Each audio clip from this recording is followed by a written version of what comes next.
Selamat pagi para sahabat terkasih Renungan Pagi Universitas Katolik Widya Karya Malang. Hari ini kita berjumpa kembali pada hari yang sangat ceria, Jumat 26 Januari 2024. Salam Sensia et Laborem. Hari ini kita akan bersama-sama mendengarkan Injil dan Renungan dari Lukas 10 ayat 1 sampai dengan 9. Sebelum kita memulai mendengarkan Injil bacaan hari ini, kita awali terlebih dahulu dengan doa. Dalam nama Bapa dan Putra dan Roh Kudus, amin. Puji syukur kami aturkan di hadirat-Mu ya Tuhan, karena kiranya pada hari ini, satu hari lagi Engkau telah memberikan kami kesempatan untuk melakukan tugas dan karya-Mu. Kami mengucap syukur atas segala berkat, rahmat, kasih, karunia, juga nafas kehidupan yang telah Engkau hembuskan ke dalam diri kami masing-masing, dan kami bersyukur masih dapat melihat orang-orang yang kami kasihi. Kami mohon berkatilah agar pada hari ini kami dapat bersama-sama mendengarkan Injil dan renungan yang Kau sampaikan dari kasih-Mu sendiri ya Tuhan.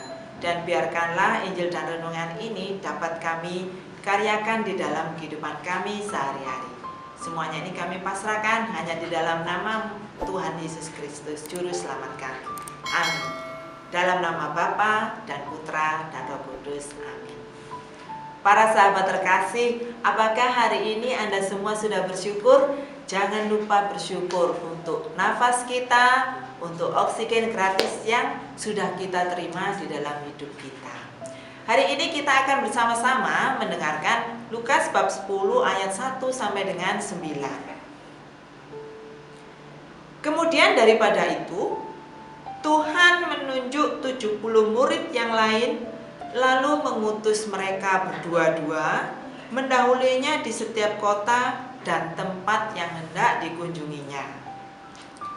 Katanya kepada mereka, "Tuaian memang banyak, tetapi pekerja sedikit. Karena itu, mintalah kepada Tuhan yang empunya tuaian, supaya ia mengirimkan pekerja-pekerja untuk tuaian itu.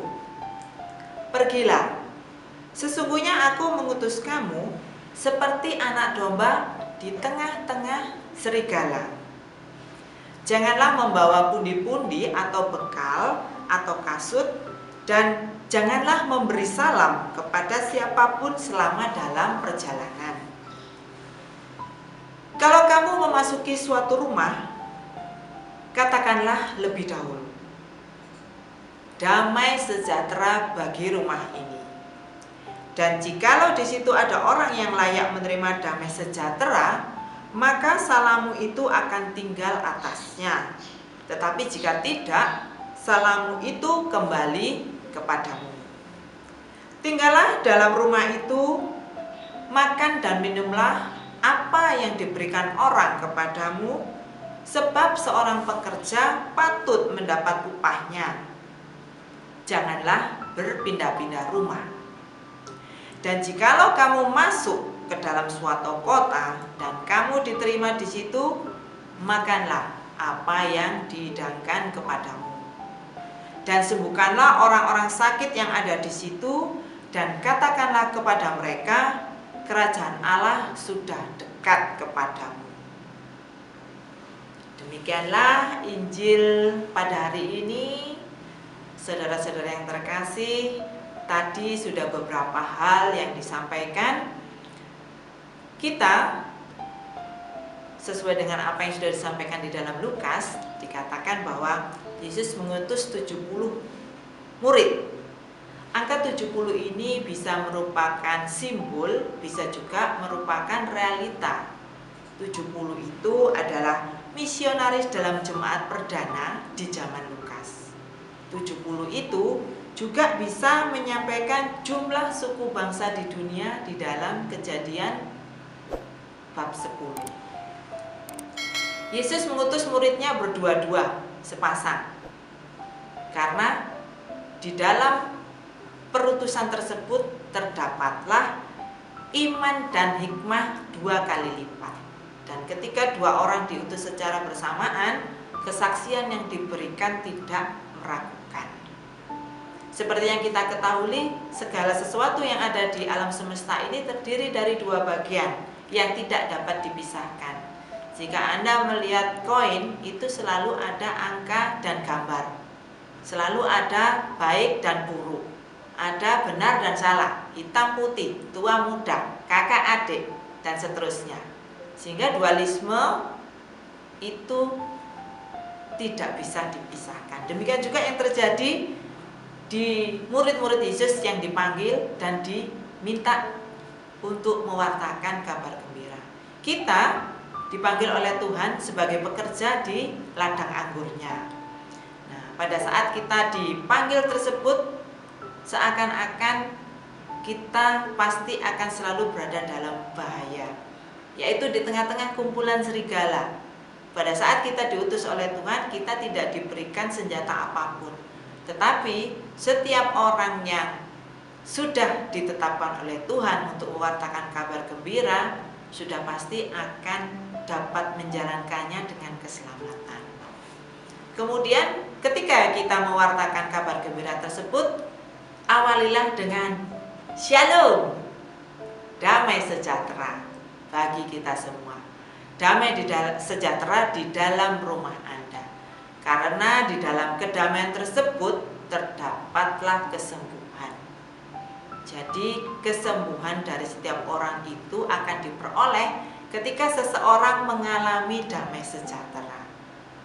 Pada saat menjalankan perutusan kemanapun, murid-murid Yesus juga diminta untuk bisa menyembuhkan. Menyembuhkan itu bukan selalu dalam kondisi fisik, tetapi menyembuhkan juga dari dalam diri tiap orang.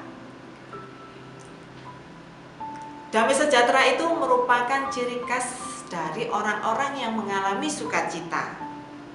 Dan orang yang mengalami damai sejahtera adalah orang yang mengalami banyak kesembuhan. Jadi Bapak Ibu, adik-adik, sahabat-sahabat renungan pagi yang terkasih, mari kita merefleksikan diri kita sendiri. Apakah kesembuhan ada di dalam diri saya, kita, Anda? Jika masih terdapat sakit-sakit dan lain sebagainya, bisa diindikasikan di dalam hidup kita itu kita belum mengalami yang namanya damai sejahtera. Damai sejahtera tidak berhubungan dengan kekayaan seseorang atau kehidupan finansial seseorang, tetapi lebih pada bagaimana jantung kita. Tuayan maupun pekerja dalam milik Tuhan, dan Tuhanlah yang merahmati dan menggerakkan hati manusia untuk rela menjadi pekerja. Jadi mari para sahabat terkasih, kita siap menjadi pekerja Tuhan yang menuai panenan, bukan menabur lagi.